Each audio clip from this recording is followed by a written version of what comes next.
안녕하십니까 수험생 여러분. K평가사입니다. 네, K평가사이고요. 이번 37회 2차 시험 치르시느라 모두 고생 많으셨습니다.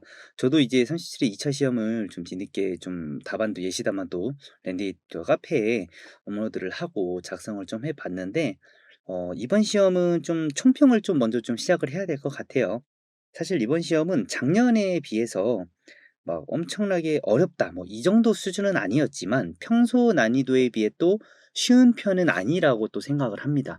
왜냐면 또 익숙하셨던 논점도 있지만 좀 풀어봤던 논점이지만 완전 다른 식으로 다른 형식으로 시중 문제에서 풀지 못했던 형식으로 또 접근하는 논점이 출제가 되었기 때문에 저는 절대 이번 그 난이도는 막 마냥 쉬운 편은 아니다라고 좀 감히 예상을 합니다. 특히나 저희가 1-2 번이 좀 문제였고 좀 3-4번 문제에서 득점이 좀 어느 정도는 가능했어요. 그리고 약술형도 많았고 3 번과 4 번에서 방어가 됐고 약술형 문제에서 쪼끔이라도 방어를 하셨다면 어느 정도 득점이 가능하다고 감히 예상을 해 봅니다. 그래서 과락률은 평소보다 난이도가 쉬운 편은 아니었지만 또 그렇다고 과락률은 또 엄청나게 뭐 높거나 이건 아닐 것 같아요. '다소 좀 낮아지지 않을까?' 하고 좀 조심스럽게 좀 예상을 해 봅니다. 사실 과락률은 제가 뭐 또 신의 영역이기 때문에 제가 또 신도 아니고 뭐 함부로 좀 예상할 수도 없는 부분이고 여러분들 또 예민하게 시험 결과를 기다리실 텐데 저는 과락률은 쪼끔 좀 낮아질 거라고 좀 조심스럽게 예상을 해 봅니다. 자 그리고 좀 두 번째로 좀 말씀드리고 싶은 거는 일반적이지 않은 논점이 좀 출제가 되었습니다. 일반적이지 않은 논점. 이 일반적이지 않은 논점이라는 것은 우리가 일단은 뭐 GS 스터디든 문제풀이에서든 어쨌든 다 다루어 본 논점이에요. 네. 한 번씩 다 다루어 본 논점은 맞습니다. 근데 이 논점을 좀 전형적으로 풀이하는 방법이 있고 전형적인 평가 풀이 방법이 있고요. 그게 아니라 전형적 풀이 방법이 아니라 조금 생소한 풀이, 생소한 풀이 방법으로 문제가 출제가 되었기 때문에 저는 '일반적이지 않은 논점이다.'라고 말씀을 드리고 싶습니다. 특히나 또 1 번과 2번 문제는 진짜 완전히 현업적인 문제였어요. 완전히 현업적인 문제였고 특히나 저 1번 문제 같은 경우 1번 문제는 일단은 매도 청구 소송에 대한 감정 평가 매도 청구 소송 목적의 감정 평가가 나왔는데 이거를 좀 개발법으로도 합리성을 검토하는 문제가 나왔고 2번 문제는 여러분들이 토양 오염 그러니까 토지 오염 토지에 대한 감정 평가를 시중 문제나 GS에서 많이들 다뤄보셨겠지만 감치기 25 조에서 나오는 저기 비용을 더하는 원가 방식에 대한 감정 평가 방법을 엄청나게 디테일하게 출제를 했습니다. 그리고 실제로 제가 만약에 현업에서 1 번이나 문제 1 번이나 요번에 출제된 문제 1 번, 2 번의 문제를 실제로 감정 평가서를 작성을 한다면 되게 고민을 많이 했을 것 같아요. 고민을 되게 많이 해서 작성한 감정 평가서다. 실제 현업에서 실제 현업에서 평가된 문제가 나온 것 같고요. 특히나 현업에서도 평가사들이 몇 날 며칠 고민하면서 작성한 흔적이 보이는 문제였다. 그래서 수험생 여러분들은 평가사들조차도 몇 날 며칠 고민해서 만든 그 평가서를 문제로 출제한 것인데 감히 수험생이 그거를 쉽게 푸시겠어요? 절대 못 풀죠. 네, 쉽게 풀 수가 없습니다. 근데 저희는 이제 기본적으로 숙지했던 기본 개념을 가지고서 좀 하나하나 차근차근 풀어나갈 뿐입니다. 그래서 현업에서 고민하면서 작성하는 감정평가서가 문제로 출제된 것 같은 느낌이 있었다. 특히 문제 1 번과 2번 같은 경우 그렇습니다. 물론 문제 3번 같은 경우도 뭐 과수 원 부지와 과수목의 평가에 대해서도 실제 현업에서 평가했던 부분이 나왔던 것 같아요. 아무래도 뭐 과수원에 대해서 담보 목적이나 이런 감정 평가는 일반적으로 이루어지는 감정 평가의 경우에는 토지의 평가만 이루어지고 지상 과수목은 평가를 안 하는 편이 많은데 안 하는 그런 벽면이 많은데 이번에는 좀 일반 거래 목적으로 과수원 평가가 나오면서 실제로 과수목의 평가까지 좀 나왔습니다. 네, 그래서 실제 현업 감정 평가서에서 고민하면서 작성했던 부분들이 좀 녹아져 있었던 문제였다. 좀 문제들을 잘 만들었어요. 되게 퀄리티 좋게 만든 것 같아요. 그리고 과거 트렌드와 좀 비슷하게 2번 문제가 좀 고민이 필요한 논점으로 출제가 되었습니다. 네. 작년에는 이제 이번 문제가 영어권이 나왔습니다. 특히나 이제 법인 전환 이제 할 때 영어권 평가할 때 판관비 항목에 뭐 대표 작업료를 넣을 것이냐, 건물 임차료를 넣을 것이냐 이런 것이 좀 소논점으로 나왔다면 어 아무래도 작년까지는 좀 이번이 그런 디테일한 논점을 제외하고는 조금 전형적이었습니다. 네. 우리가 정말 시중 GS에서 문제풀이에서 흔히 접할 수 있는 유형이었어요. 근데 좀 그 이전에는 뭐 예를 들어서 4 년이나 5년 전까지만 해도 이번 문제가 좀 많이 어려웠어요. 이번 문제가 좀 생각을 많이 하게 만드는 문제들이 많이 출제가 됐었거든요. 근데 그 트렌드가 올해 좀 다시 좀 리커버리가 된 게 아닌가, 다시 부활한 게 아닌가 싶습니다. 그래서 과거 트렌드와 한 4-5년 전 트렌드와 비슷하게 이번 문제가 조금 고민이 필요한 논점으로 출제가 됐습니다. 오염 토지라는 전형적인 풀이 논점은 맞지만 그 안에 세부 내용들을 들여다보면 여러분들이 한 번도 그렇게 접해 보지 않았던, 풀이해 보지 않았던 방식이에요. 그래서 일반적인 오염 토지의 감정 평가에 비해 조금 더 현업스럽게 출제되었고 많이 고민한 흔적이 보이는 문제다. 이렇게 총평하겠습니다. 또 마지막 총평으로는 일단은 뭐 문제 1 번부터 시작해서 문제 4 번까지 전반적으로 약술형 소음울음이 많이 등장을 했습니다. 그리고 배점도 그렇게 작지 않았어요. 뭐 10 점짜리 100 점도 있었고요, 심지어. 그래서 약수령 소모임이 좀 전반적으로 많이 등장을 해서 제가 볼 때는 시간적 압박은 상대적으로 덜했을 것 같다는 예상을 좀 조심스럽게 해 봅니다. 물론 여러분들께서 실제 시험에 들어가셔서 느끼는 그 압박감, 그것과 제가 이제 시험 다 끝나고서 답안을 복귀하는 과정은 천지 차이죠. 그 부분은 인정은 하지만 그래도 소물음이 적은 것보다는 소물음이 좀 많이 나오는 게 실무에서는 시간이 좀 세이브가 되는 부분이 있죠. 그리고 소물음 부분은 여러분들이 감정평가 이론이나 법규에서 많이들 연습을 하셨기 때문에 서술형으로. 그래서 그 부분을 좀 연습이 되셨다면 소물음은 좀 어렵지 않게 쳐 나갔을 것 같습니다. 네. 그래서 시간적 압박은 좀 상대적으로 덜했을 것 같다. 그래서 최종 총평을 좀 말씀드리면 평소에 비해 좀 평소 난이도 외에 절대 쉬운 편은 아니었습니다. 네. 그렇다고 어려운 편도 아니었어요. 평이하지만 쉽다고 볼 수는 없습니다. 그리고 약수령 소물음이 전반적으로 많이 등장을 해서 꽈락률도 좀 다소 낮아질 것 같고 시간적 압박도 상대적으로 덜 했을 것 같다. 그리고 여러분들이 아마 문제 2 번이 가장 어려웠을 것 같아요. 문제 2 번. 문제 2 번은 정말 현업에서 고민하며 작성하는 감정 평가서를 실제 문제로 만든 것 같아요. 퀄리티가 좋습니다, 문제가. 저는 그렇게 생각을 합니다. 그래서 이 정도 총평을 두고 좀 문제 하나하나 좀 분석을 한번 해 볼게요. 여러분들 일단은 지금 긴장은 많이 이제 안 되시죠? 이제 다 시험은 이제 끝나셨으니까. 이제 어차피 시험 발표 날까지 어차피 엎질러진 물이에요. 그냥 마음 편하게 기다리시고 어떻게 점수가 나올지 모릅니다. 그래서 1번 문제부터 한번 분석을 해 보면 물음 1 번에서 자 1번 문제는요. 결국에는 매도 청구입니다. 매도 청구. 가로주택 정비 사업에서 분양 신청을 하지 않은 자에 대한 매도 청구. 매도 청구. 조합원이 이제 개인의 소유권을 소송을 통해서 가져오려고 하는 작업을 하는 거예요. 이때 매도 청구를 할 때 소송 목적으로 매도 청구 소송 목적으로 감정 평가를 법원에서 의뢰받습니다. 법원에서 의뢰받습니다. 그래서 그걸 가지고서 물음 4 번까지 했었고요. 물음 1 번은 공시지가 기준법이었어요. 공시지가 기준법. 그리고 물음 2 번은 개발법에 대한 문제였고 물음 3 번은 그럼 공시지가 기준법과 개발법의 각각 장단점을 그 주어진 자료에 따라서 한번 분석을 해 봐라라는 거였고 물음 4 번은 그래서 시상가액 한번 검토해 보고 최종 감정 평가까지 결정하라는 물음이었습니다. 그래서 물음 1 번의 공시지가 기준법은 일단은 이 문제는 토지가 도로부지였습니다. 도로부지. 일단 매도 청구에서 제가 문풀에서도 말씀을 드렸지만 도로 부지에 대해서 매도 청구가 들어가면 이거를 도로로 보지 않습니다. 도로 감가를 하지 않죠. 이게 가장 중요합니다. 도로라고 하여도 0.34, 3분의 33, 3분의 1 이런 식으로 도로로서의 감가를 하지 않습니다. 왜? 판례가 그랬죠. 대법원에서 판시를 했습니다. 어차피 도로 부지 역시 일단의 아파트 부지의 하나가 될 거예요.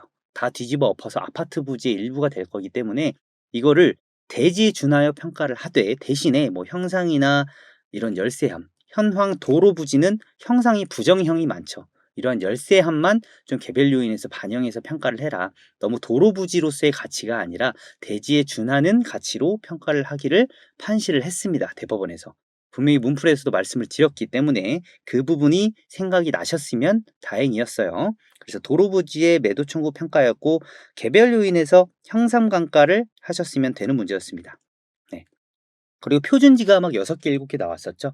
6개, 7개 나왔어요. 그래서 사업지 내, 사업지 내, 뭐 H동도 있고 H구도 있고 M구도 있고 H구역, M구역 이렇게 나눠져 있었죠. 근데 본건이 M구역에 있기 때문에 M구역 내의 표준지를 뽑는 게 일단은 우선순위죠. 사업지 내 표준지 선정이 우선 적용이기 때문에 그래요.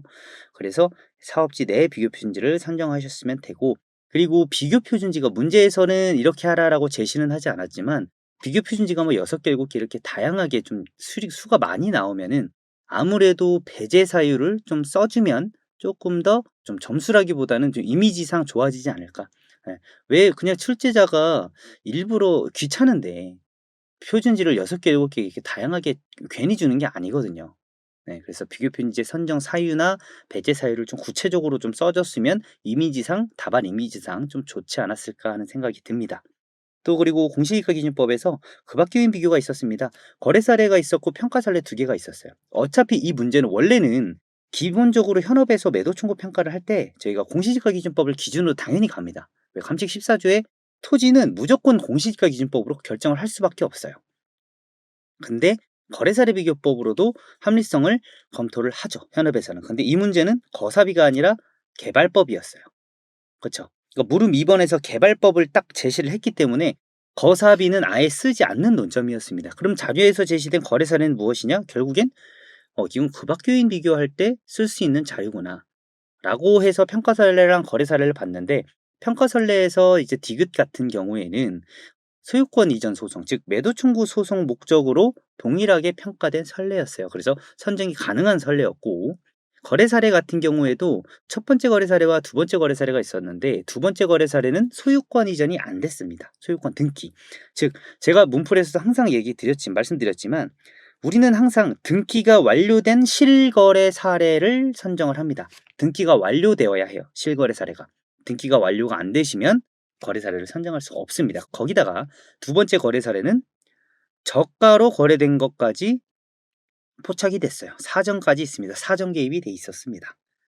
그래서 첫 번째 거래 사례는 쓸 수 있고 두 번째 거래 사례는 쓸 수가 없었어요. 결국엔 세 번째 평가 선례와 첫 번째 거래 사례 2개를 쓸 수가 있었는데, 그럼 이제 답안이 여러 가지가 나오겠죠. 평가 선례를 기준으로 한 급학교인 비교치. 그러니까 하나는 평가 선례로 급학교인 비교치를 구하고요. 하나는 거래 사례로 급학교인 비교치를 구해요. 네, 그래서 2개의 급학교인 비교치, 예를 들어서 뭐 2점 몇몇, 2점 몇몇, 그러면 요 중간 수준의 급학교인 비교치를 하나 결정하는 답안이 있을 수 있겠고요.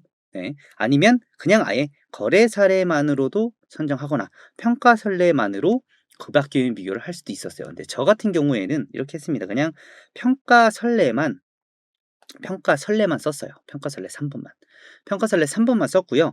거래 사례 같은 경우는 저희가 첫 번째 거래 사례는 충분히 쓸 수 있는 사례였어요. 근데 제가 토지 보상 평가 문제 풀이를 해 드릴 때 그렇게 했었어요. 토지 보상 평가에서도 급학교인 비교를 한 다음에 인근 실거래가 수준을 검토를 해서 급학교인 비교치의 적정성을 판단한다고 했었어요. 그래서 저 같은 경우는 평가 선례로 급학교인 비교치를 결정을 했고요. 그 다음에 실거래가를 통해서 검토를 했습니다. 거래 사례 첫 번째 거래 사례를 통해서 한 1,200만 원 수준의 단가가 나왔는데, 토지 단가가 그 정도 단가 수준이 결국에는 이 급학교인 비교치의 적정성을 뒷받침한다라고 해서 실거래가를 통해서 평가 선례로 구한 급학교 요인 비교치의 적정성까지 검토하는 멘토를 써줬습니다. 그래서 이런 2가지 풀이가 가능하겠죠. 평가 선례도 거래 사례도 2가지를 모두 다 급학교인 비교치를 산정해서 적정 급학교인 비교치 중위치 정도의 수치를 결정하는 방법, 또는 평가 선례로만 급학교인 비교치를 결정하고 거래 사례 금액으로 이 급학교인 비교치의 적정성이 인정된다는 멘트를 써주는 방법. 네. 근데 저는 2번째 방법이 오히려 좀 현업스럽고, 왜냐면 현업에서는 저 같은 경우에는 평가 선례와 거래 사례를 모두 써서 급학교인 비교치를 2개를 구한 적은 없는 것 같아요. 네. 수험상으로는 좀 이론상으로는 그럴 수 있는데, 근데 그래서 저는 거래 사례로 그냥 적정성을 검토하는 멘트를 써 줬습니다, 답안에. 그게 그것도 그게 오히려 좀 현업스럽지 않았나라는 생각이 좀 듭니다. 그래서 그렇게도 구할 수 있고 뭐 여러 가지 방법이 나올 수 있는 건데 저는 이렇게 풀었다라고 말씀을 드리는 거예요. 그래서 여러분도 각각 달랐을 거예요. '이게 평가서류도 되는데 거래사료도 되네. 이거 어떻게 해야 되지?' 당황하셨을 텐데 뭐 저는 다 사용할 수 있을 거라고 봅니다. 네. 그리고 지역 유인 비교치, 급학 유인 비교치 선정을 할 때 저희가 평가 선례를 선정을 하게 되면은요. 이제 비교 표준지랑 지역이 다릅니다. 지역적 격차가 달라요. 그러니까 사업지가 달라요. 사업지가 다르다 보니까 그 사업지가 다른 논점을 또 지역 유인 비교를 뭘로 해라? 공시지가 격차로 해라. 이렇게 문제에서 제시를 했습니다. 그래서 저는 문제에서 이 공시지가 격차로 지역 요인 비교를 하라라고 제시한 것부터 지역적 격차가 다른 평가 선례를 써서 급학교인 비교치를 구하라는 거구나라고 문제에서 제시하는 거라고 생각을 했습니다. 그렇죠? 왜냐면 저희가 표준지가 M 사업지구고 평가 선례가 H 사업지구예요. H 사업. 그러니까 M 사업지구와 H 사업지구의 표준지 공시지가를 보면 달라요. 표준지 공시지가가. 그래서 표준지 공시지가가 다르기 때문에 이 표준지 공시지가의 격차를 문제에서 쓰라는 거거든요. 이 공시지가 격차가. 이게 평가 선례를 선정하지 않으면 이 공시지가 격차를 쓸 만한 데가 없더라고요. 예. 공시지가 격차가 괜히 이 공시지가 격차로 지역 요인 비교를 해라라고 문제에서 괜히 제시를 하지 않았을 것 같아요, 저는. 이걸 제시를 하라라는 건 평가 선례가 선정을 하는 것이 맞는 거고 이게 H 사업 안에 있는 평가 선례이니까 표준지랑 지역적 격차가 있어서 지역 요인 비교를 할 수 있기 때문에 그 지역 요인 비교를 공시지가 격차로 해라라고 문제에서 제시했을 거라고 저는 추정을 합니다. 네, 그래서 저는 평가 선례로 급학 요인 비교를 한 이유이기도 합니다. 그게 어쨌든 평가 선례를 선정을 하게 되면 표준지와 평가 선례 간의 지역 요인 비교를 하셔야 됩니다. 어떻게 하셔라? 그 공시지가 격차로 하셔라. 근데 이 공시지가 격차는 제가 골프장에서도 많이 나온다고 했었죠. 골프장에서도 인근 지역 내 거래 사례나 가격 자료가 없으면 유사 지역, 동의수거권 내 유사 지역의 가격 자료를 가져와서 그 지역과 인근 지역, 대상 토지가 소재한 지역, 거기에 공시지가의 격차를 쓴다 그랬어요. 근데 공시지가 격차를 예를 들어서 A와 B 공시지가가 M동에 소재하고 C와 D 공시지가가 H동에 소재한다면 M동에 소재하고 있는 공시지가의 평균치, H동에 소재하고 있는 공시지가의 평균치로 비교를 해서 지역 요인 비교를 하는 경우가 많습니다. 그래서 골프장에서도 자주 등장하는 논점이라고 말씀을 드렸어요. 네, 현업에서도 이렇게 평균치로 많이 하는 것 같아요. 물론 뭐 가장 유사한 표준지를 하나씩 대표격으로 뽑아서 하는 경우도 있는데 대상 비교로 그런 경우도 있는데 보통은 이렇게 평균치로 하는 것 같아요. 네, 그래서 하나씩 표준지를 뽑으셨어도 틀린 건 아니다. 네, 그렇게 보시면 될 것 같습니다. 그렇게 해서 물음 1번을 해결하시고 물음 2번은 개발법입니다. 자, 개발법 같은 경우는 여러분들이 잘 아세요. 어쨌든 얘는 들어오는 수입에서 비용을 빼야 돼요. 근데 항상 제가 문풀에서도 말씀드렸다시피 수입도 현재 가치를 하셔야 되고 비용도 현재 가치예요. 근데 저희가 이거는 생각을 못 했던 거죠. 매도 청구에서 개발법을 쓴다면 수입 항목이 무엇일까? 비용 항목이 무엇일까? 이거죠. 그러니까 이게 좀 매도 청구라는 어떤 도시정비 사업이나 이런 데서 흘러가는 그 사업 체계를 좀 깊이 이해하셨던 분들은 금방 좀 캐치를 하셨을 것 같아요. 결국에 우리가 이거예요. 조합원 입장에서 수익과 비용을 분석을 해야 되는 거예요. 조합원은 내 땅을 줘요. 내 땅을 뺏기고 새로운 아파트를 받게 되는 거예요. 그러면 조합원 입장에서 받게 되는 거는 새로운 아파트예요. 새로운 아파트. 새로운 아파트인 거고 그럼 조합원이 지불하는 건 뭐예요? 자, 이 조합원은 자기의 토지, 건물 등 종전자산을 줘요. 종전자산을 조합한테 넘긴 다음에 새로운 아파트를 받죠. 그러면 이 새 아파트를 받는 과정에서 비례율이라는 사업성에 따라 추가 분담금이라는 걸 내요. 추가 분담금. 그쵸? 그럼 조합원 입장에서는 새 아파트가 내가 받게 되는 수입이 되는 거고요. 내가 이 새 아파트를 받을 때 내야 하는 이 추가 분담금이 뭐가 돼요? 비용이 되는 거예요. 그렇죠?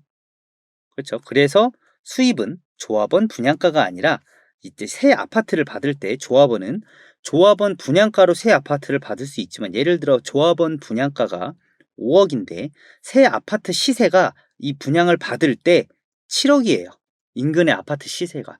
그럼 조합원은 5억의 분양을 받으면서 인근 시세 7억을 향유할 수 있는 거죠. 즉 시세 차익을 2억 정도를 얻을 수 있는 거예요. 그래서 재개발 투자를 한다고 제가 말씀을 드렸습니다. 그러면 이때 조합원이 얻는 수입은 5억이 돼야 될까요? 이때 시세 7억이 돼야 될까요? 이때 시세 7억이 돼야죠. 5억은 사업성에 따라서 조합원한테 정해진 분양가일 뿐이에요. 이건 시세가 아니에요. 시세는 7억이에요. 저희가 거래사례 비교법으로 아파트를 왜 평가해요? 시세 반영해서 시장 가치 평가하려고 하는 거잖아요. 그렇죠? 그래서 이 시세, 즉 추후 시장 가치가 수입 항목이 된다. 비용은 무엇이 된다? 이 5억짜리 조합원 분양가 5억짜리 아파트 받을 때 추가 분담금 내 돈을 좀 드려야 되죠. 좀 드려야 되잖아요. 이때 내 돈이 나가야 되니까 비용은 추가 분담금이 되는 겁니다. 즉 조합원 입장에서 실제 지출되는 돈이 되겠습니다. 네, 그다음에 물음 3번 보시면 공시지가기준법과 개발법이 각각 개발이익과 관련해서 이 장단점을 서술을 하시는 걸 저는 추천을 드립니다. 개발이익과 관련해서 장단점을 써 주시는 게 좀 점수를 잘 받으실 것 같아요. 만약에 개발이익이 아무런 언급이 없다면 사실 물음 3번은 의미가 없어요. 왜? 물음 3번은 그쵸. 개발이익이 포함된 뭐 이런 제시된 자료와 관련해서 각 방법의 장단점을 쓰라고 했거든요. 관련해서. 그렇기 때문에 이 개발이익이 바로 키워드라고 봅니다. 네, 그래서 이 개발이익 반영이 공시지가기준법과 개발법이 모두 개발이익이 각각 뭐 잘 반영이 된다라는 측면을 장점으로 기술을 하고, 반대로 공시지가기준법도 한계가 있고 개발법도 한계가 있는데, 예를 들어 공시지가기준법은 인근의 거래 사례나 이런 게 부족하게 되면 개발이익을 반영할 수가 없어요. 제대로 반영할 수가 없어요. 거래 사례가 없으니까. 심지어 또 개발법은 너무 수치를 높게 해버리면, 분양가를 높게 하거나 이래버리면 개발이익이 끝도 없이 커져요. 그쵸? 무한정 올라갈 수 있다라는 거예요. 그래서 각 방법의 장점이 또 개발이익이 잘 반영되는 거일 수도 있겠지만, 반대로 너무 과하거나 아니면 너무 적게 되면 개발이익이 제대로 반영되기가 또 어렵다. 이런 측면을 단점으로 기술하셨으면 조금 좋은 점수를 이 약수령에서 받을 수 있지 않을까 생각을 합니다. 그리고 물음 3번. 시상가액의 검토 조정이 나왔었는데, 시상가액 조정, 제가 문제풀이에서는 시상가액 조정을 되게 힘을 줘서 항상 말씀을 드렸었습니다. 시상가액 조정이 어디에서 나오느냐? 감정평가 3방식 병용에서 나오고요. 감정평가 3방식 병용은 복합부동산에서 나옵니다. 또는 집합건물에서 나옵니다. 집합건물. 이게 토지와 건물로 이루어진 부동산에서 3방식 병용을 하고, 이때 시상가액 조정 비중을 두는 거죠. 뭐 20%대 40%대 40% 이런 식으로 자의적인 비중을, 가중치를 둬서 시상가액 조정을 하는데, 이 문제는 토지입니다. 토지는 시상가액 조정을 하지 않아요. 네.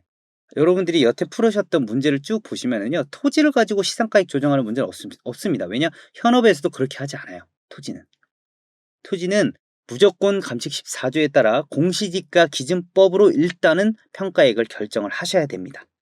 네. 그래서 문제에서 시상가액 검토 조정이 나왔더라도 일단은 시상가액을 조정하는 과정이 아니라 검토하는 과정에 그치셨어야 돼요. 조정까지 하시면은 너무 좀 투머치지 않나 싶습니다. 토지는 여러분 문제 푸신 거 한번 상기시켜 보세요. 토지는 여러분 시상가액 조정하는 문제가 없었을 겁니다. 푸셨던 문제 중에. 토지는 무조건 공시지가 기준법 기준입니다. 그래서 물음 3번에서 분명히 공시지가와 개발법에 대한 장단점을 검토를 했어요. 그럼 이 장단점을 반영해서 시상가액 검토를 하셨어야 돼요. 근데 이 문제 같은 경우는 개발법에 의한 시상가액이 더 낮습니다. 웬만하면 개발법에 의한 시상가액이 더 높은 경우가 많거든요. 근데 이 문제 같은 경우는 토지가 도로부지였어요. 본권 토지가 도로부지였거든요. 도로부지니까 도로부지를 종전자산 평가를 해놨어요. 한 4억대로. 그럼 도로부지의 종전자산 평가액이 4억대라는 거, 그 4억대라는 거는 도로부지의 감가, 즉 0.34, 3분의 1 이내로 평가를 해서 종전자산 평가액이 한 4억 정도가 나온 겁니다. 그럼 이게 대지였다면 4억이 아니죠. 그렇죠? 대지였다면 한 12억, 13억이 나왔던, 15억 정도가 나왔던 토지였어야 해요. 근데 도로부지이기 때문에 종전자산 평가액이 한 4억에서 5억 사이가 나오게 된 겁니다. 그렇죠?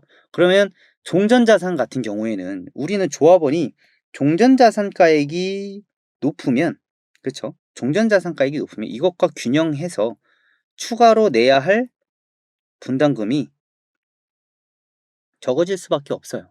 종전 자산 가액이 높으니까 내가 기존에 가지고 있던 자산 가치가 높으면 추가 분담금은 낮아질 수밖에 없거든요. 근데 이게 저희가 이 토지는 도로 부지였고 종전 자산 가액이 낮게 평가됐습니다. 그러면 당연히 추가 분담금도 높게 평가가 되는 거예요. 높게 나오게 되는 거죠. 내가 기존에 가지고 있던 자산 가치가 도로 부지여서 낮아요. 낮으니까 내가 내야 할 돈이 많은 거죠. 추가 분담금이. 그래서 추가 분담금이 많아서 비용이 많죠. 그러다 보니까 개발법에 의한 시산가액이 낮게 나온 겁니다. 공시지가 기준가액보다. 그래서 이러한 사유를 좀 같이 적어 주셨으면 물음 4번에서 조금 더 좋은 좀 점수를 받을 수 있지 않나라고 생각을 합니다. 네, 그래서 문제 1번을 좀 총평 드리자면 거사비가 아닌 좀 개발법이라는 방법으로 매도 청구 감정 평가액의 합리성을 검토하는 좀 신박한 논점이었습니다. 네. 그래서 현업에서도 좀 많이 고민한 흔적이 보이는 문제예요. 그리고 공시지가 기준법은 좀 전형적이고요. 개발법도 그렇고 기본적으로 저희가 다 기본 문풀부터 다 연습하는 논점이에요. 근데 과연 매도 청구와 개발법이 연결될지는 여러분 예상도 못했을 겁니다. 그래서 조금은 당황하실 수도 있었겠지만 너무나도 전형적인 논점이었기 때문에 그렇게 어려운 편은 아니었습니다. 좀 문제를 엮는 과정에서 개발법이랑 매도 청구랑 연결을 한다라는 게 좀 신박했던 거예요. 그래서 정비사업에 따라 조합원이 향유하는 수입과 지출하는 비용이 무엇인지 이러한 도시정비사업 논점에서 이거를 좀 정확하게 이해를 한 수험생은 좀 어렵지 않게 풀 수 있었던 문제라고 생각을 합니다. 그래서 문제 1번은 그래도 평이한 수준이다라고 봅니다. 자, 2번 문제 같은 경우에는요. 오염토지입니다. 토지가 오염됐어요. 토지가 오염돼서 이 오염토지를 정화해야 돼요. 그 정화하는 비용. 그러면 정화할 때 이제 영업을 못 하는 거예요. 주유소다 보니까 영업을 못 해서 영업을 못 하면서 발생하는 피해액이 생기잖아요. 영업을 잠시 쉬면서 발생하는 피해액. 이 피해액까지 구하는 문제가 나왔었습니다. 그래서 물음 1번, 2번, 3번 보시면 물음 1번은 토양 정화 비용이 나왔고 물음 2번은 휴업으로 인한 피해액, 그리고 물음 3번은 감정평가사의 성실 의무까지 나왔어요. 제가 이거를 왜 정말 현업스럽다고 했냐면 퀄리티가 좋다라고 하냐면 토양 정화 비용도 여러분들이 시중 문제나 GS 스터디에서 전혀 접해보지 않았던 그런 부분이 나왔고 물음 2번 휴업으로 인한 피해액도 보상도 이건 보상인지 뭔지 헷갈리는데 어찌 됐든 그냥 주어진 자료를 잘 해석만 하면은 다 풀 수 있었던 문제. 그리고 물음 3번 감정평가사의 상실 의무. 평가액이 뭐 몇 원이 나왔어요. 근데 의뢰인이 그거보다 평가액을 더 요구를 해요. 그러면 나는 실제 현업에서 전문가로서 감정평가사로서 어떻게 할 것이냐? 나는 대처를 어떻게 할 것이냐? 이게 진짜 현업에서 비일비재하게 일어나는 상황이거든요. 그러니까 현업에서 정말 고민을 많이 해서 문제를 낸 그 흔적이 보인다는 거예요. 퀄리티가 좋습니다. 그래서 물음 1번은 토양 정화 비용이고요. 자료가 뭐 2, 3, 4 쭉쭉쭉 나오고 주어진 자료를 하나씩 비용 처리하셨으면 돼요. 다 비용 처리하셨으면 돼요. 그러니까 토양이 뭐 예를 들어서 이거예요. 이거는 뭐 이렇게 토지가 있습니다. 토지 위에서 주유소를 영업을 하고 있었어요. 주유소를. 근데 주유소를 영업을 하다 보니까 뭐 기름도 새고 뭐 토양이 오염될 수도 있죠. 근데 오염이 되려면 자, 여기가 콘크리트가 있어야 돼요. 그렇죠. 콘크리트가 타설돼 있잖아요. 콘크리트가 타설돼 있고 어느 정도 수준까지 어, 예를 들어서 여기까지가 이제 토지예요. 지하 토지. 근데 여기까지가 오염이 된 거예요. 그래서 요 오염되는 요 부분을 이제 입체 평면도로 좀 그리면 이렇게 나오는 거죠, 이게. 이렇게 나오고 이런 식으로 빠지는 거예요. 그러니까 이게 전체 토지 위의 지상 중에서 요 부분 있죠. 요 일부 부분 여기가 오염이 됐다고 보는 거예요. 요쪽이 이제 입체 평면도로 그리면 이런 식으로 오염이 된 겁니다. 그래서 오염이 된 갈호 길이를 3m로 본 거고 이 세로 길이를 3m로 본 거고 그래서 요 높이를 4m로 본 겁니다. 4m로. 4m로 보고 요 위에 보시면 요 콘크리트 있죠. 콘크리트. 요게 이제 콘크리트를 드러내잖아요. 콘크리트를 드러내면 흙바닥이 나오는 거예요. 흙바닥. 점토나 이런 흙바닥. 그러니까 이게 흙바닥인 거고 콘크리트를 드러내면 콘크리트도 두께가 있잖아요. 그래서 그 콘크리트 두께가 한 0.5m 정도 되는 겁니다. 콘크리트 두께가. 네. 그래서 요 콘크리트를 드러내는 것부터 시작해서 그걸 옮기는 비용, 그리고 여기에 오염된 토양을 다시 이제 뽑아내고 다시 드러내고 그 비용. 그래서 이게 드러내면 이것도 또 덤프 트럭 써 가지고 또 옮겨야 되죠. 그쵸? 그리고 토양을 정화시켜야 돼요. 이 3m, 3m, 높이 4m 짜리 토양을, 그쵸? 오염을 시킨 거잖아요. 오염이 된 토지를 드러내서 이거를 뒤집어 엎어요. 파내요. 파내고 이거를 운반해요. 운반해서 정화해요. 그렇죠. 정화해요. 그렇죠. 정화해서 이걸 다시 정화한 토지를 부어요. 그런 논리입니다. 그런 순서로 일어나는 건데, 여러분들이 이게 뭐 감정평가사가 이것까지 실제로 하기가 되게 어려워요. 네, 많이 있는 수요도 아니고 이런 감정평가가. 그래서 정말 개중에 몇 년에 한 번씩 있을 만한 평가 중에서 현업에서 실제 일어났던 인 것 같습니다. 추정컨대. 네, 그래서 이걸 좀 고민을 하다가 많이 좀 평가사도 이걸 평가한 평가사도 이 토양 오염을 좀 정화하고 이러한 비용 관련해서 공부를 많이 하고 평가서를 작성을 했던 것 같고, 꽤 애를 먹었던 것 같아요. 그래서 이걸 시험으로 한번 내본 것 같습니다. 네. 그래서 보시면 여기에서 중요했던 거는 이거죠. 수축률. 수축률과 팽창률이었어요. 팽창률. 항상 어쨌든 우리가 운반을 하든 정화를 하든 뭐 파내든 요 과정에서 운반을 하는 비용, 파내는 비용, 정화하는 비용은 뭐 단가가 있어요. 제곱미터당 단가가 될 수 있고 세제곱미터 부피 면적당 단가가 될 수도 있어요. 여러분 부피는 어떻게 구하는지 아시죠? 가로 세로 곱하기 높이 하시면 부피가 나오는 겁니다. 그렇죠? 가로 세로만 곱하면 요 면적이 나오는 거고요. 네. 근데 자, 콘크리트는, 아니면 여기 콘크리트 아래에 있는 요 토지 있죠? 점토 같은 거. 콘크리트나 점토는 수축을 하고 팽창을 합니다. 즉 어떤 땅이 있어요. 근데 이 땅에다가 흙을 부었어요. 흙을 부어 가지고 이렇게 포크레인으로 꾹꾹 눌러요. 그리고 그 위에 콘크리트를 덮죠. 콘크리트를 덮어서 콘크리트 다시 이렇게 밀어야 돼요. 콘크리트 평평하게 이렇게 밀어내야죠. 도로화 만들어야 되죠. 그럼 그렇게 만들면 어떻게 되냐면, 내가 실제로 흙을 퍼와 가지고 밑에다 부어요. 밑에다 붓고 포크레인으로 꾹꾹 눌러요. 꾹꾹 누르면서 흙이 수축이 됩니다. 수축. 그러니까 내가 일자리 토지를 가져와도 이거를 꾹꾹 눌러 담으면 0.8 밖에 안 남게 되는 거예요. 꾹꾹 눌러 담으니까. 그렇죠. 근데 이거를 다시 묻었던 흙을 파내잖아요. 콘크리트도 그렇고. 다시 드러내면서 꾹꾹 눌러왔던 게 어떻게 해요? 다시 흐트러지죠.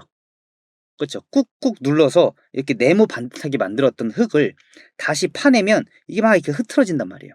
흐트러지면서 뭐가 일어나요? 팽창이 일어나요. 그래서 팽창이 기존에 1이었어요. 기존에 1이었던 게 팽창되면 1.2가 되는 거예요. 그래서 그 수치를 확률로 나타낸 게 0.8 수축률, 1.2 팽창률, 이렇게 해서 토지 종류별로 수축률, 팽창률이 제시가 됐을 겁니다. 그럼 마찬가지로 그냥 멀쩡했던 콘크리트를 내가 드러내면, 멀쩡하게 눌러놨던 콘크리트를 드러내면 콘크리트가 흐트러지면서 팽창되겠죠. 그럼 우리는 팽창률을 적용을 해주셔야 되는 거고, 멀쩡했던 흙을 오염을 정화시키기 위해 파냈어요. 콘크리트 드러내고 흙을 파냈습니다. 파내면 꾹꾹 눌러왔던 흙을 다시 흐트러지게 만들죠. 그럼 어떻게 돼요? 팽창이 되겠죠. 그러면 운반을 해야 되죠. 그 운반도 팽창된 상태에서 운반을 하게 되는 거고, 정화를 시켜야 되는 거고. 그러니까 이 수축과 팽창이, 이게 꾹꾹 눌러있는 상태에서는 수축이 되어 있는 거고, 이 흙을 파내는 순간 이게 부피나 이런 게 팽창이 되는구나.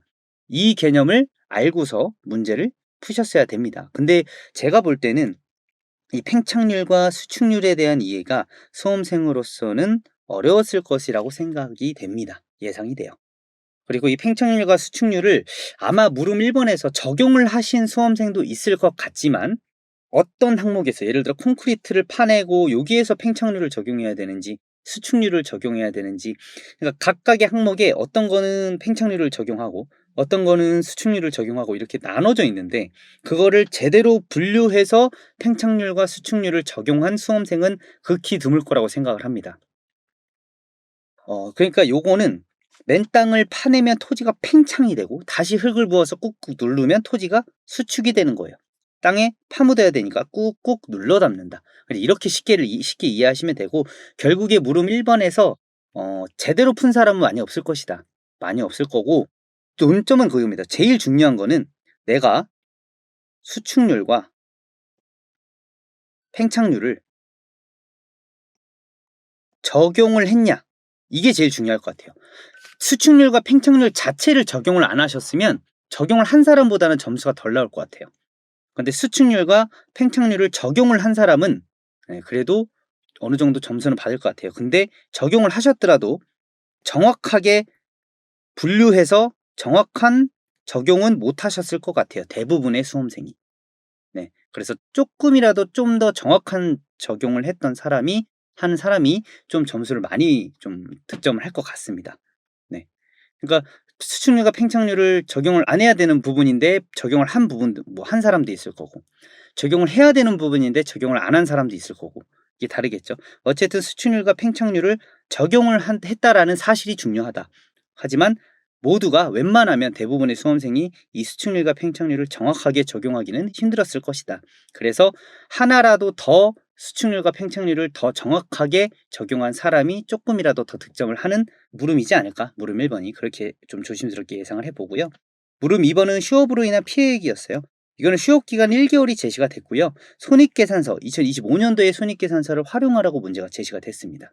결국 여기서는 휴업 기간 1개월 동안의 피해액은 저희가 알 수 있는데 고정비 항목이 무엇인지 좀 분류가 됐어야 돼요. 실제로 뭐 자영업이나 실제 사업을 운영해 본 사람은 고정비 항목을 좀 잘 분류를 했을 수 있어요. 왜냐하면 실제로 고정비가 1개월 동안 쉴 때 직원의 급여가 나가야 될까? 복리후생비는 나가야 될까? 이런 거 있죠. 그럼 매출원가는 어떻게 되지? 휴업 기간에 매출이 없을 텐데 그럼 매출원가가 나가나 안 나가나? 그럼 매출원가를 고정비로 볼 수 있나? 이런 좀 고민을 해 봤어야 되는 거죠. 근데 일반 수험생은 이런 분류가 좀 어려웠을 것 같아요. 근데 고정비 항목에 좀 분류가 배점이 있을 거라고 생각을 합니다. 경우에 고정비 항목을 제대로 알고 있느냐를 아는 건데, 좀 보는 건데, 이거는 실제 내가 사업을 운영해 본 사람은 좀 더 유리했을 거라고 생각을 합니다. 그래서 이것도 똑같이 이 물음 1번에서는 수축률과 팽창률을 적용했다는 사실이 중요한 것이고, 제대로 적용했는지 항목별로 몇 가지 항목의 수축률과 팽창률을 제대로 적용했는지 그 항목별 점수가 들어갈 것 같고, 휴업으로 인한 피해도 이 고정비 항목에서 뭔가 배점이 좀 있을 것으로 조심스럽게 좀 예상을 해봅니다. 네. 그리고 물음 3번은 아주 요즘 좀 중요합니다. 감정평가사의 성실 의무. 왜냐하면 실제로 의뢰인이 더 비싼 감정평가액을 요구하고 뒷돈을 주는 경우도 굉장히 많아요. 근데 그거를 이제 받는 사람도 있고 안 받는 사람도 있고, 받게 되면 뭐 영업정지, 자격 취소까지도 가는 거고요. 예. 왜냐면 성실 의무를 위반했기 때문에 그래요. 그리고 이 문제는 일단 그렇게 5천만 원으로 감정평 5천만 원 이상으로 의뢰인이 좀 높게 평가하기를 요구를 하니까 그거를 어떻게 해야 될지, 해야 되려면 이제 감정평가 이론처럼 쓰셔야겠죠. 당연히 감정평가사법 25조와 28조의 2 이런 규정이 기재돼 있으면 아주 이미지가 좋아질 것 같아요, 이미지상. 그냥 바로 내 의견을 쓰는 것보다 법 규정을 써주면 매우 좋겠죠. 결국에 결론은 어떻게 해야 되느냐? 의뢰인이 아무리 5천만 원 이상 요구를 하더라도 객관적 자료로서 5천만 원 이상의 감정평가액이 나오지 않으면 그 의뢰인의 요구는 들어줄 수 없다. 객관적으로 감정평가를 해야 된다라고 결론을 지으셨어야 됩니다, 수험생들은. 네. 그래서 수험계에서 이게 디테일하게 짚어가는 부분이 아닙니다. 왜냐하면 오염토지에 대한 감정평가가 현업에서도 그렇게 많은 편은 아니기 때문에 그래요. 그리고 1, 2년 내에, 최근 1년 내에 실제 납품된 평가서 중에서 이 오염토지에 대한 깊은 고민을 했던 물건으로 좀 추정이 됩니다. 그래서 굉장히 저는 이 문제는 퀄리티가 되게 좋다고 생각을 합니다, 이 문제는. 그래서 실제 시험에 응시한 수험생들은 좀 가장 어려운 문제가 아닌가라고 생각을 합니다. 또 2번 문제는 좀 물음 1번에서 정확하게 풀 수가 없습니다. 네.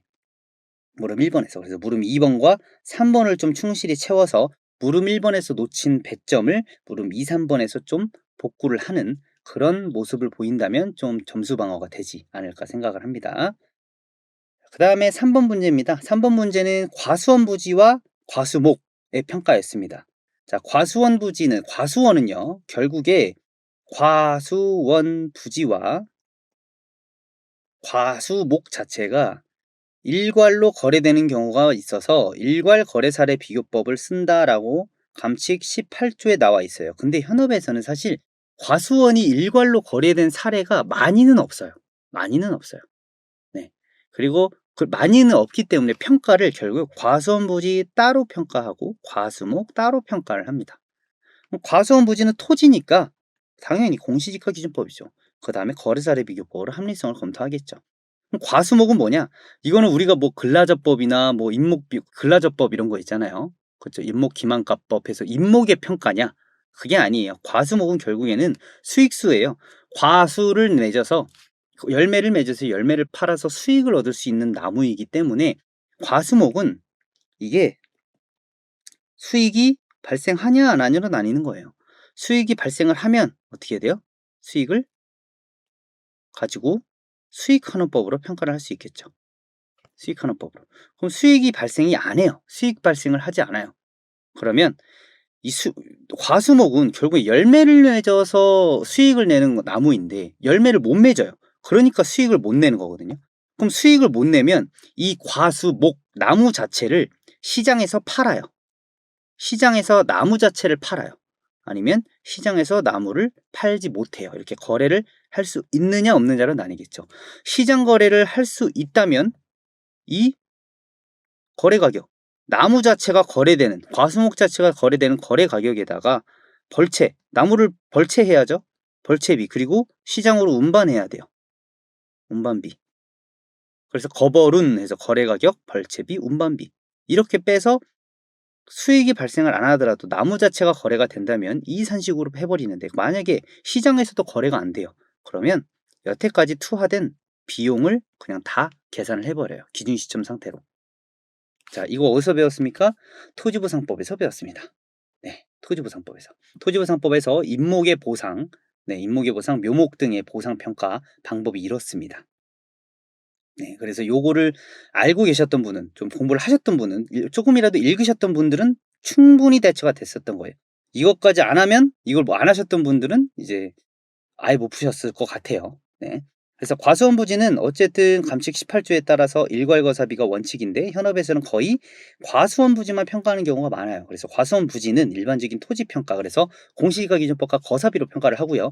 과수목은 토지부상법상 임목, 묘목 등의 평가를 숙지했다면 해결이 가능했던 논점입니다. 어려운 논점은 아니었어요. 그리고 그죠, 과수목의 감정평가는 수익수는 수익을 기준으로 순수익이 발생이기 때문에 수익환원법으로 평가를 하셨으면 됩니다.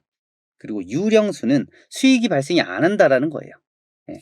그래서 수익이 발생을 안 하면 이 나무 자체를 시장에 팔아버려야 돼요. 근데 이 나무를 시장에서 사줘야 팔죠. 그러니까 시장의 거래 여부에 따라서 나무 자체를 시장에 팔 수 있으면 그 거래 가격으로 평가를 하는 거고, 그 시장에 팔 수조차 없다. 그러면 이 나무를 기르는 데 들어간 비용들 있죠. 그 비용으로 평가를 하는 겁니다. 조성원가법처럼. 그래서 거래금액 기준이냐 또는 투하비용 기준이냐, 토지보상법에서 나온 임목, 묘목 등의 평가를 숙지했다면 해결 가능해요. 그래서 과수원 부지는 수업에서도 제가 말씀을 드렸었던 부분이고요. 임목이나 묘목 등의 평가를 숙지했다면 충분히 대처가 가능했던 부분입니다.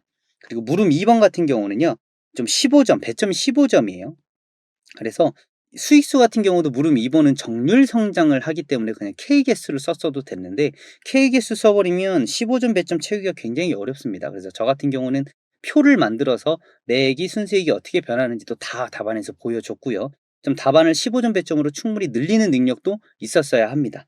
15점 배점인데 성의 없이 5점짜리로 답안 쓰면은 점수를 충분히 받기가 좀 어렵다고 생각을 합니다. 그래서 이 산식 등을 좀 구체적으로 기재할 필요가 있었던 문제입니다. 어려운 논점은 아니었습니다. 네. 그리고 마지막 4번 문제입니다. 4번 문제는요, 환지예정지입니다. 또 나왔죠. 이전에 기출문제에서도 환지예정지가 나왔는데, 결국에 환지예정지는 환지조서에 따라서 변경되는 도시계획상 용도지역과 이용상황을 기준으로 평가를 하고요. 청산 이전에는 돈 관계가 정리가 되지 않았기 때문에 무조건 권리면적 기준한다고 제가 말씀을 드렸습니다. 수업에서. 자, 환지 예정 이전에는 종전 토지를 기준으로 평가를 합니다. 환지 조서도 안 나왔고 어떤 환지 계획에 따른 어떤 토지가 이렇게 변할 거다라는 확정이 안 돼 있는 거예요. 그러니까 종전 토지를 기준하고 면적조차 토지 면적, 종전 토지의 면적을 기준하면 되겠습니다. 그래서 도시개발법상 환지 방식에 따른 평가가 다시 출제가 된 거고, 상황별 감정평가 방침, 사정 면적은 아주 어렵지 않은 논점이었어요. 4번 문제는 틀리시면 안 되는 문제였죠.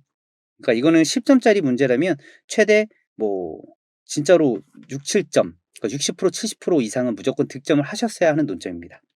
근데 4번 문제를 통해서 저희가 조심해야 될 거는 지금 기출에서 연달아서 이 사적 면적이나 이런 환지 방식에 대한 면적이 나왔어요. 면적 관련한 짧은 문제가 나왔거든요. 이 추후 환지에 대해서 좀 구체적 감정 평가로 뭐 20 점이나 30점, 좀 큰 논점 30 점짜리 이렇게 큰 논점으로 출제될 가능성이 충분히 있다고 봅니다. 네, 그래서 이 부분을 이제 공부하시는 분들은 많이 좀 대처를 하시면 좋을 것 같아요. 대비를 하셨으면 좋을 것 같습니다. 자, 그래서 일단은 4번 문제까지 이렇게 좀 짧은 시간이나마 좀 총평 드렸는데, 여러분들 이제 합격자 발표까지 굉장히 좀 많이 생각도 많으실 거고, '아 이 공부를 계속 해야 되냐? 내가 합격이냐 아니냐?' 고민도 많고 진짜 스트레스도 많이 받을 건데, 결국에 합격은 준비된 자만 합격을 하고요.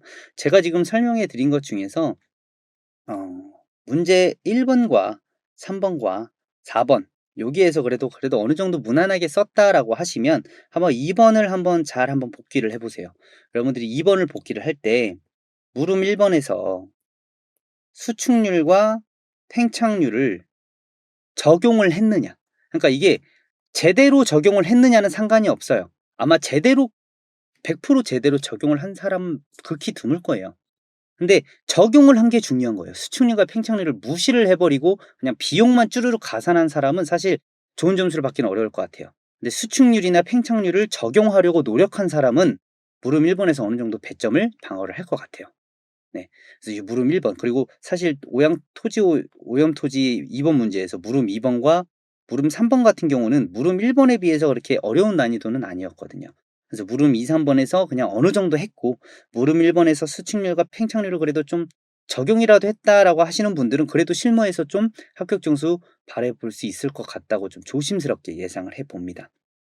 네. 근데 뭐 모든 문제를 다 못했다라고 하셔도 또 붙을 수 있는 게 우리 시험이고, 어떻게 또 채점 기준이 잡혔는지 저희도, 강사인 저희조차 잘 모르는 부분이기 때문에 너무 실망하지 마시고, 일단은 제가 항상 말씀드렸지만 한 달 정도는 그냥 쉬세요. 푹 쉬시고, 그리고 한 달 지나잖아요. 그럼 합격자 발표 일이 다가오죠.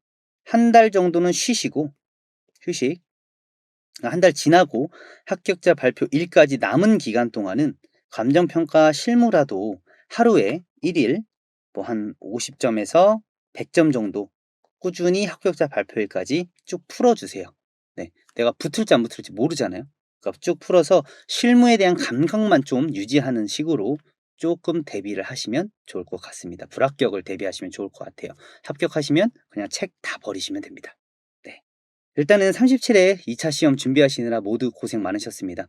제가 좀 저도 이제 강사이다 보니까 여러분들한테 이렇다 저렇다 뭐 다 말씀을 드리고 싶지만, 항상 시험이라는 게 모두가 조심스러운 부분이기 때문에 저도 쉽사리 예측하기가 굉장히 어렵습니다. 항상 조심스러울 뿐이에요.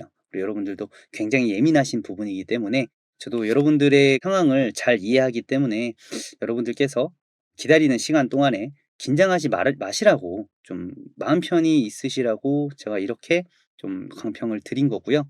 이 강평 들으시고서도 내 생각과 좀 다를 수도 있습니다. 그렇다고 너무 조바심 내지 마세요.